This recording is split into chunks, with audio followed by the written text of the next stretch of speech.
this is a little bit, this does not apply to everybody, but it applies to some of you. It certainly applies to me. So I need this tape out here to do these panel jobs. So let me show you why real briefly, and I'm going to step over to the side here. So this is an end cap. There's the 360s and the 370s have a 3-inch spindle, and they have the black and blue end caps. The 330 and 310 are different, so this doesn't apply. But on a 360, with this end cap, what I've done on my printers is the end caps have a little lever and a spring. And if you pull the end cap off too many times without releasing the spring, eventually the effectiveness of the spring diminishes, and then it's not holding down very well. So when I print with my printers, because I've done this, the end caps tend to kind of move along. Moving along is not something that's okay with panel printing. Moving along is fine if you're, rustling cattle, but not for panel printing. Everything has to stay put. So I can either buy another end cap, or I can use this little homemade method. I just take some tape and I put it down right there on the spindle. I kind of tuck it in and I push it up against the end cap and secure it down on the spindle. This is not aesthetically appealing. I'm sure our engineering team is not happy with this. However, if you have end caps that tend to slip, put the tape in. If you find a nice clamp system, use a clamp system. I haven't found one that's effective. The tape works well, comes off easy. I use it to make sure nothing can move. It immobilizes the end cap. I don't need a lot. There is still good tension on the end cap. It's just not enough, especially with a heavy or a full roll. It is a recommendation of mine. All right, so moving on from the end caps, I'm going to bring my little list back down in view again so you can see it. The tape isn't on there. I left it off because it's a case-by-case basis, but I use it. Next, you want to do as I mentioned, you want to do the advanced media calibration after you've put it on the take-up roll and make sure your take-up roll is nice and even. When I put media on a take-up roll, I use 3 pieces of 2-inch tape. I start in the middle, I put it on the end, I put it on the other end, I secure it to the core, then I roll it down, take it up a little bit, get some tension, slide the dancer bar in, and I'm good to go. But I use the 2-inch tape, 3 pieces. I don't use a smaller one because it's not as strong it doesn't immobilize the media as well. The 1-inch can still turn a little bit. I want it on there perfectly. Now some of you may say, look, I don't want to waste the media. I get that.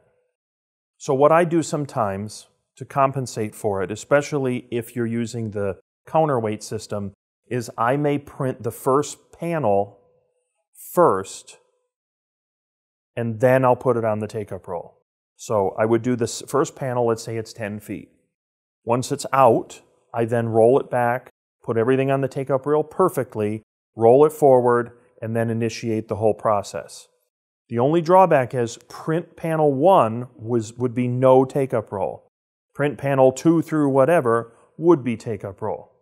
Now, especially on a 330 or 370, we would hope the OMOS is accurate enough. It would make the compensations that for my printers, the first panel has been perfectly the same length as the other ones on the take-up roll, especially with a counterweight, which was putting very little tension.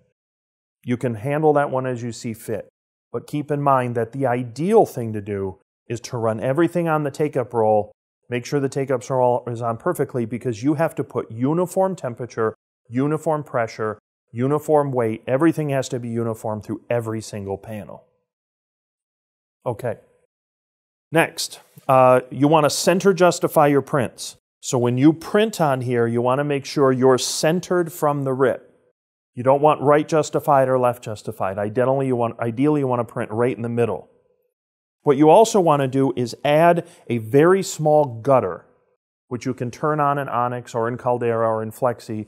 You want to print a small, tiny little gutter on both sides just to make sure that all of the ink is running all the time. It's basically a spit gutter. You need a very, very tiny one. If you don't have room for it, it's not the end of the world, depending on how tight you're trying to run to the edges. But if you can fit one in, try to fit a gutter in. We do recommend it. Next, You want to send the files over, and we're going to go onto the monitor in a little bit and I'll show you these steps. You want to send the files as independent. So when you build the tiles in Onyx, let's say you have 10 tiles, you want to send them over as individual files, not all as one group. You want to send them over as individual files, and then keep in mind when you do this, you want to manually rotate every other one. So tile 1, tile 3, tile 5, tile 7, those are all going one way. Tile 2, tile 4, tile 6 are rotated 180 degrees. Now, in Onyx, there's a feature that says flip every other tile. But that does not work when you're sending over all of the tiles as individual jobs. It only works if you send them all together as one big job. Then it will rotate every other tile. We are recommending that you send a tile job over as individual files, so therefore turning that button on and off won't do you any good. Remember that.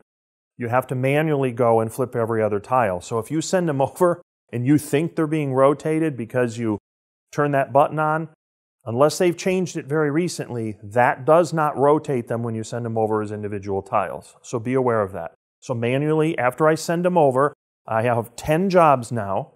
They're all set and ready to go. I go to odd numbers and I flip every one. Now everything is sent over the way I want it.